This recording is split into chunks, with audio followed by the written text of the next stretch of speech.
আসসালামু আলাইকুম রহমতুল্লাহ। প্রিয় দেশবাসী, আশা করি আপনারা সকলে ভালো আছেন। তো আমি আজকে একটি জায়গায় উপস্থিত হয়েছি, একটি মাদ্রাসায়। তো আমার পাশে যে ছেলেটি আছে, বাচ্চা, তোমার নাম কি? ইয়াসিন। জোরে বলো, তোমার নাম কি? ইয়াসিন। তার নাম হচ্ছে ইয়াসিন। তোমার কি আব্বু আছে? তার আব্বু নাই। তো এই ছেলেটি এতিম, খুব দরিদ্র ফ্যামিলির একজন সন্তান। তো আমি আসছি, আমরা যেহেতু এলাকায় ঘুরে ঘুরে যে সমস্ত মাদ্রাসার মধ্যে এতিম ছাত্ররা থাকে, আমরা তাদেরকে মোটামুটি সাহায্য করার চেষ্টা করি। তো এই সুবাদে আজকে আমি এই মাদ্রাসায় আসলাম। তো প্রথমে একটা ছাত্রের সাথে আমার দেখা হলো, আমি তাকে ডাক দিয়ে আমার কাছে আনলাম।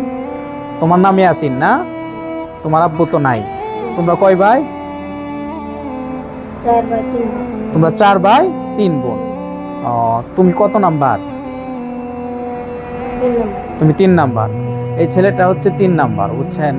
তো আসলে আমি যে বিষয়টা আপনাদের সামনে বলতে চাচ্ছি, তো তাদের ফ্যামিলির সংখ্যা হচ্ছে, ধরেন বাপ মা সহ মোট 9 জন। তারা 4 ভাই 3 বোন, 7 জন। বাবা আছে, বাবা নাই, মা আছে। এই মিলে 8 জন লোক তাদের ফ্যামিলিতে রয়েছে। সে মাদ্রাসায় পড়াশোনা করে, একদম এতিম মানুষ। তো আমরা তাকে আজকে একটু সহযোগিতা করার চেষ্টা করব।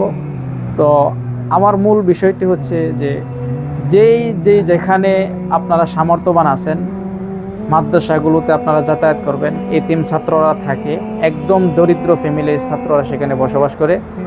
তো আপনার বাবা অথবা আপনার মা দুনিয়াতে নাই, কবরে চলে গেছে, তাদেরকে সদকায়ে জারিয়া হিসাবে নেক আমল পাঠানোর মাধ্যম হচ্ছে এই সমস্ত ছোট ছোট বাচ্চারা।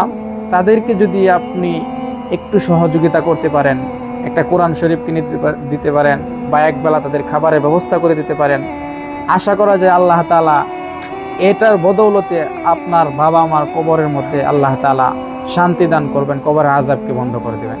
তো তো আমরা আজকে এই ভাইয়ের কাছে আসলাম, ছোট ভাইয়ের কাছে। আমরা ভাইকে কিছু সহযোগিতা করব। তো আপনারা যারা আপনাদের আশেপাশে ছোট ছোট বাচ্চা এতিম রয়েছে মাদ্রাসাগুলোতে, আপনারা খোঁজ খবর নেবেন। তো আপনাদের কাছে এটাই আমি প্রত্যাশা রাখি। আসসালামু আলাইকুম।